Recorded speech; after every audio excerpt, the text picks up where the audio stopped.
రాష్ట్ర అధ్యక్షుడు శ్రీ ఎన్ రామచంద్రరావు గారు నాగర్ కర్నూలులో విలేకరుల సమావేశం. మీడియా మిత్రులకు ముందుగా నమస్కారం. ఈరోజు నాగర్ కర్నూలు దగ్గర ఉన్నటువంటి కమ్మెర గ్రామంలో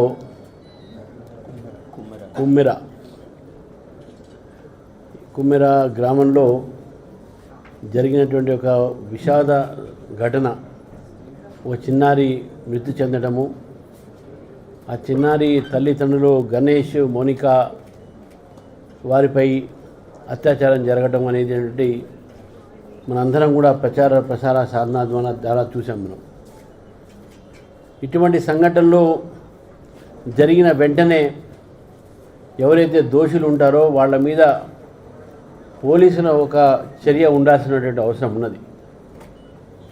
కానీ ఈ యొక్క సంఘటనలో ఎవరైతే బాధితులు ఉన్నారో, ఎవరికైతే దెబ్బలు తాకినాయో, ఎవరి యొక్క చిన్నారి అక్కడ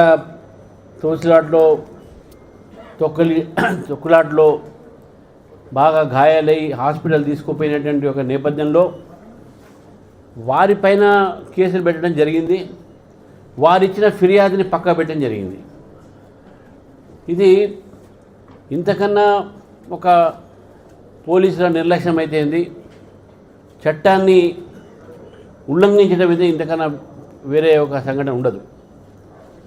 రాష్ట్రంలో అనేకమైన సంఘటనలు ఈ మధ్య పేద ప్రజల మీద,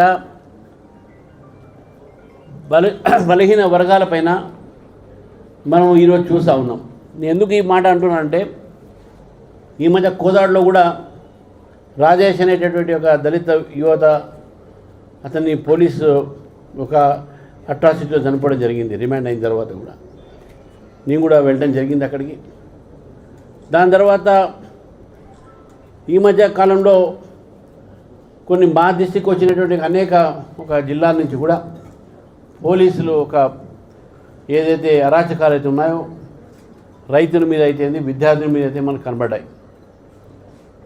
అది ఒకవైపు అరాచకము, ఒకవైపు పోలీస్ ఎక్సర్సైజ్ అయితే, ఇంకోవైపు పోలీసుల నిర్లక్ష్యం.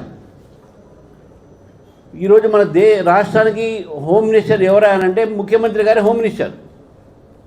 శాంతి భద్రతలు, ఈ చట్టాలన్నీ కూడా అమలు పరచాలన్న బాధ్యత కూడా వారిది.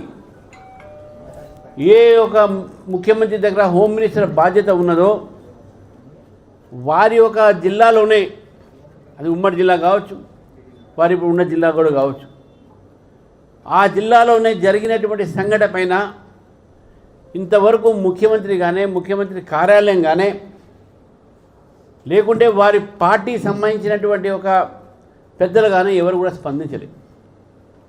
దీనికి కారణం ఏది అని చెప్పేసి కూడా మనం స్పష్టంగా తెలుసుకోవచ్చు. ఎందుకంటే వారి పార్టీ నేతలే దీంట్లో ప్రత్యక్షంగా స్వయంగా వాళ్ళే ఉన్నారు కాబట్టి వాళ్ళని కాపాడుకోవటానికి ఈరోజు ప్రభుత్వం పూర్తి ప్రయత్నం చేస్తూ ఉంది.